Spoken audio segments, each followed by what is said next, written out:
BRS వల్లే మూసీ పాడైపోయినట్లు రేవంత్ మాట్లాడుతున్నారని, మూసీ పేరుతో ఢిల్లీకి మూటలు పంపేందుకు ప్రయత్నిస్తున్నారని చెప్పి కేటీఆర్ అన్నారు. అలాగే ఇందుకోసం 4000 కోట్లతో అనేక చోట్ల ఎస్టీపీలు ఏర్పాటు చేశామని, గోదావరి నీటిని తీసుకువచ్చి మూసీలో కలపాలనుకున్నామని చెప్పి కేటీఆర్ అనడం జరిగింది. కేసీఆర్ బీఆర్ఎస్ ను ఫినిష్ చేస్తానని రేవంత్ అంటున్నారని, అలాగే గతంలో ఇలా అన్నవాళ్లు తెలంగాణలో లేకుండా పోయారని కేటీఆర్ వ్యాఖ్యానించారు.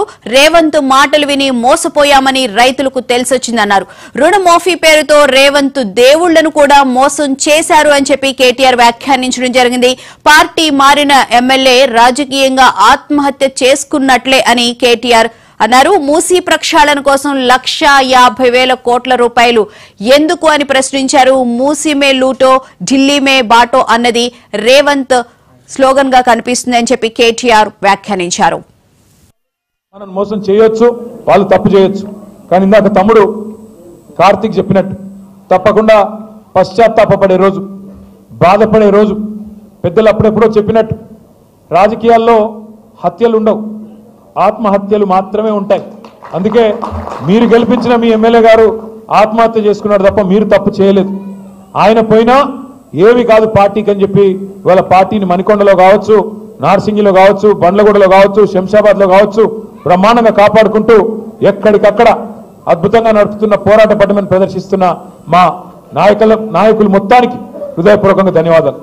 నేను మీతో ప్రార్థన, మీ అందరితో ప్రార్థన ఒకటే, నిజంగా కూడా గవర్నమెంట్లో ఉన్నప్పుడు ప్రజలకు సేవ చేసే భాగ్యం ఉంటుంది, ప్రజలని సంక్షేమ కార్యక్రమాల ద్వారా, అభివృద్ధి కార్యక్రమాల ద్వారా చేరుకునే అవకాశం ఉంటుంది. కానీ ప్రతిపక్షంలో ఉన్నప్పుడు నిజంగా ప్రజల పక్షాన కొట్లాడి ప్రజల గుండెల్లో శాశ్వతంగా స్థానం సంపాదించుకునే ఒక అరుదైన అవకాశం ఉంటుంది. ఇవాళ అవకాశం మా తమ్ముడు కార్తీక్ రెడ్డి గారికి వచ్చిందనే మాట నేను మీకు విజ్ఞప్తి చేస్తా ఉన్నాను. మీరు ఎంత గట్టిగా ప్రజల్లోకి పోతే చాలా సంతోషంగా ఉంది,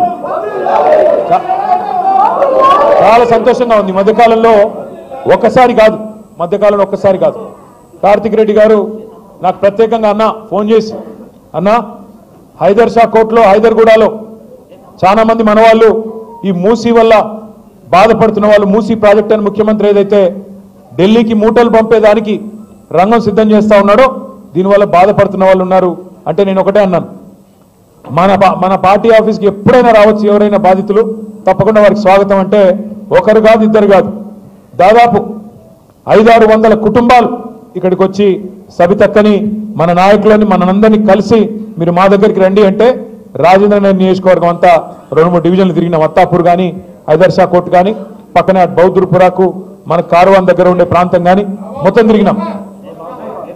కిషన్ బాగ్ కూడా వచ్చినాం. అక్కడ పోతే హిందూ లేదు, ముస్లిం లేదు, ఏమీ లేదు, బుర్కా కప్పుకున్న మా ఆడబిడ్డలు ఉన్నారు. వాళ్ళు వచ్చి అంటున్నారు, హంకో సబ్ పతా చల్ గయా సాబ్, మాకు ఎవడు మా దోస్తు ఎవడు దుష్మన్ అర్థమైంది, మా కష్టంలో ఎవడున్నాడో మాకు అర్థమైంది. 40-50 ఏళ్ళకి ఇక్కడ ఇల్లు కట్టుకొని ఉంటున్నాం, ఇలా మమ్మలను ఆక్రమణదారులు అంటుండ్రు, కబ్జా కొర్రని ముద్రేస్తున్నది ప్రభుత్వం. రిజిస్ట్రేషన్లు అయినాయి, ప్రభుత్వమే రిజిస్ట్రేషన్ చేసింది, పైసలు కట్టించుకున్నది, పర్మిషన్లు ఇచ్చింది, పైసలు కట్టించుకున్నది, ట్యాక్సులు కడుతున్నాం, ప్రతి సంవత్సరం గర్పట్టి కడుతున్నాం, హౌస్ ట్యాక్స్, ప్రాపర్టీ ట్యాక్స్ కడుతున్నాం, నల్ల బిల్లు కడుతున్నాం, కరెంటు బిల్లు కడుతున్నాం, అన్ని కడుతున్నాం. అన్ని గట్టంగా ఇయ్యాల మమ్మల్ని దొంగలు, కబ్జా కోర్లు, ఆక్రమణదారులు అని చెప్పి బద్నాం పెడుతున్నారన్నా. ఒక్కొక్క ఇల్లు విలువ 2 కోట్లు 3 కోట్లు ఉంటుంది. ఎందుకంటే హైదరాబాద్లో 60 గజాలు 50 గజాలు ఉన్నా ఇక్కడ బంగారం లాంటి భూమి, ఇక్కడ బంగారం లాంటి